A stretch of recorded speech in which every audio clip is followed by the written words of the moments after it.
Matthew chapter 25. Then the kingdom of heaven will be like 10 virgins who took their lamps and went out to meet the bridegroom. 5 of them were foolish, and 5 were wise. Those who were foolish, when they took their lamps, took no oil with them. But the wise took oil in their vessels with their lamps. Now while the bridegroom delayed, they all slumbered and slept. But at midnight there was a cry, Behold, the bridegroom is coming, come out to meet him. Then all those virgins arose and trimmed their lamps. The foolish said to the wise, Give us some of your oil, for our lamps are going out. But the wise answered, saying, What if there isn't enough for us and you? You go rather to those who sell, and buy for yourselves. While they went away to buy, the bridegroom came, and those who were ready went in with him to the wedding feast, and the door was shut. Afterward the other virgins also came, saying, Lord, Lord, open to us. But he answered, Most certainly I tell you, I don't know you. Watch therefore, for you don't know the day nor the hour in which the Son of Man is coming. For it is like a man going into another country, who called his own servants and entrusted his goods to them. To one he gave 5 talents, to another 2, to another 1, to each according to his own ability. Then he went on his journey. Immediately he who received the 5 talents went and traded with them, and made another 5 talents. In the same way, he also who got the 2 gained another 2. But he who received the 1 talent went away and dug in the earth and hid his Lord's money. Now after a long time the Lord of those servants came and settled accounts with them. He who received the 5 talents came and brought another 5 talents, saying, Lord, you delivered to me 5 talents. Behold, I have gained another 5 talents in addition to them. His Lord said to him, Well done, good and faithful servant. You have been faithful over a few things, I will set you over many things. Enter into the joy of your Lord. He also who got the 2 talents came and said, Lord, you delivered to me 2 talents. Behold, I have gained another 2 talents in addition to them. His Lord said to him, Well done, good and faithful servant. You have been faithful over a few things. I will set you over many things. Enter into the joy of your Lord. He also who had received the 1 talent came and said, Lord, I knew that you are a hard man, reaping where you didn't sow, and gathering where you didn't scatter. I was afraid, and went away and hid your talent in the earth. Behold, you have what is yours. But his Lord answered him, You wicked and slothful servant. You knew that I reap where I didn't sow, and gather where I didn't scatter. You ought therefore to have deposited my money with the bankers, and at my coming I should have received back my own with interest. Take away therefore the talent from him, and give it to him who has the 10 talents. For to everyone who has will be given, and he will have abundance, but from him who doesn't have, even that which he has will be taken away. Throw out the unprofitable servant into the outer darkness, where there will be weeping and gnashing of teeth. But when the Son of Man comes in his glory, and all the holy angels with him, then he will sit on the throne of his glory. Before him all the nations will be gathered, and he will separate them one from another, as a shepherd separates the sheep from the goats. He will set the sheep on his right hand, but the goats on the left. And the king will tell those on his right hand, Come, blessed of my Father, inherit the kingdom prepared for you from the foundation of the world. For I was hungry, and you gave me food to eat. I was thirsty, and you gave me drink. I was a stranger, and you took me in. I was naked, and you clothed me. I was sick, and you visited me. I was in prison, and you came to me. Then the righteous will answer him, saying, Lord, when did we see you hungry and feed you, or thirsty and give you a drink? When did we see you as a stranger and take you in, or naked and clothe you? When did we see you sick or in prison and come to you? The king will answer them, Most certainly I tell you, because you did it to one of the least of these my brothers. You did it to me. Then he will say also to those on the left hand, Depart from me, you cursed, into the eternal fire which is prepared for the devil and his angels. For I was hungry, and you didn't give me food to eat. I was thirsty, and you gave me no drink. I was a stranger, and you didn't take me in. Naked, and you didn't clothe me. Sick, and in prison, and you didn't visit me.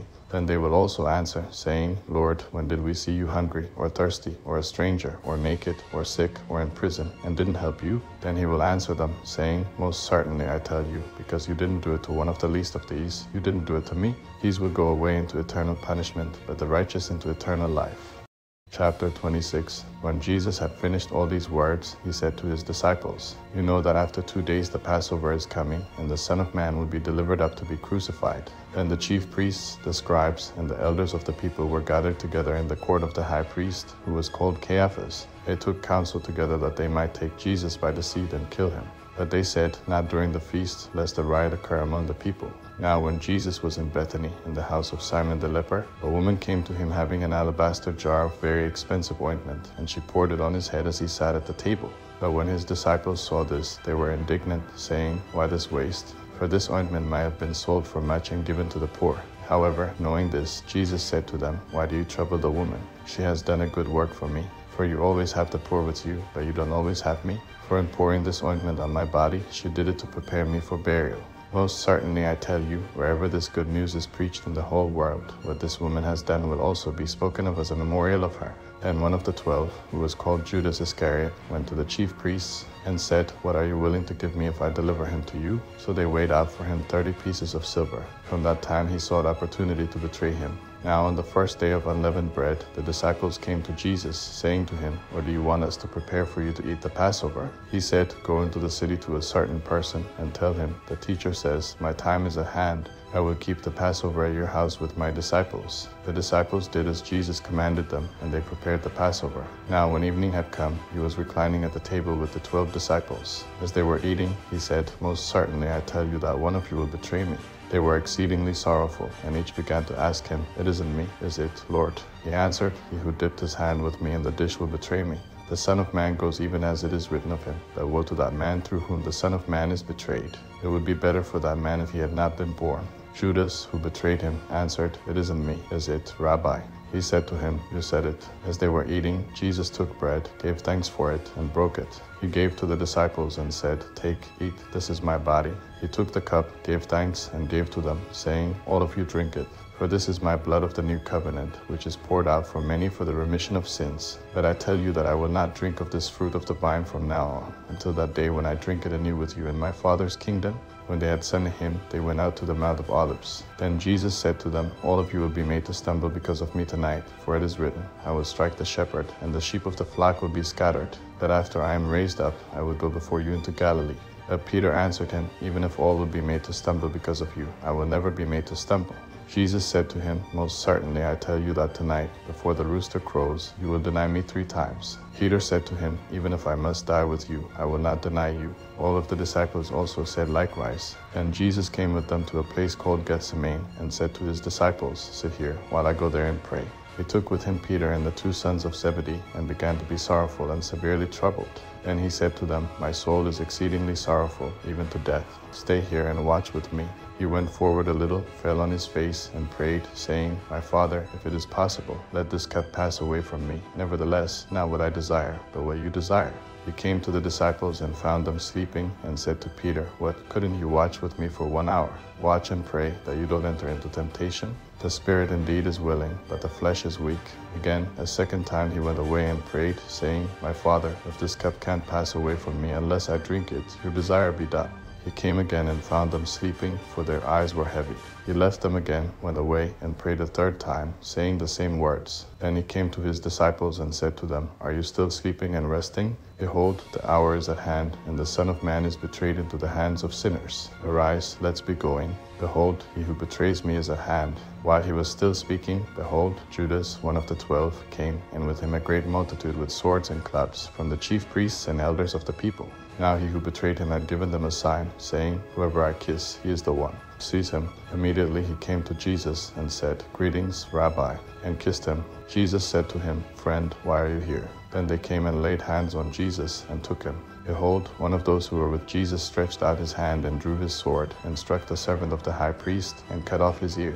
Then Jesus said to him, "Put your sword back into its place, for all those who take the sword will die by the sword. Or do you think that I couldn't ask my Father, and he would even now send me more than 12 legions of angels? How then would the scriptures be fulfilled that it must be so?" In that hour Jesus said to the multitudes, "Have you come out as against a robber with swords and clubs to seize me? I sat daily in the temple teaching, and you didn't arrest me. But all this has happened that the scriptures of the prophets might be fulfilled." Then all the disciples left him and fled.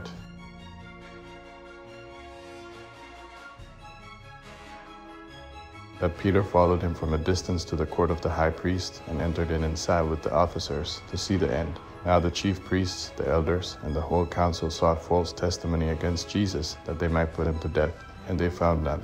Even though many false witnesses came forward, they found none. But at last 2 false witnesses came forward, and said, "This man said, I am able to destroy the temple of God, and to build it in 3 days." The high priest stood up and said to him, "Have you no answer? What is this that these testify against you?" But Jesus stayed silent. The high priest answered him, "I adjure you by the living God that you tell us whether you are the Christ, the Son of God." Jesus said to him, "You have said so. Nevertheless, I tell you, after this you will see the Son of Man sitting at the right hand of power, and coming on the clouds of the sky." Then the high priest tore his clothing, saying, He has spoken blasphemy. Why do we need any more witnesses? Behold, now you have heard his blasphemy. What do you think? They answered, He is worthy of death. Then they spat in his face and beat him with their fists, and some slapped him, saying, Prophesy to us, you Christ, who hit you. Now Peter was sitting outside in the court, and a maid came to him, saying, You were also with Jesus, the Galilean. But he denied it before them all, saying, I don't know what you are talking about. When he had gone out onto the porch, someone else saw him and said to those who were there, This man also was with Jesus of Nazareth.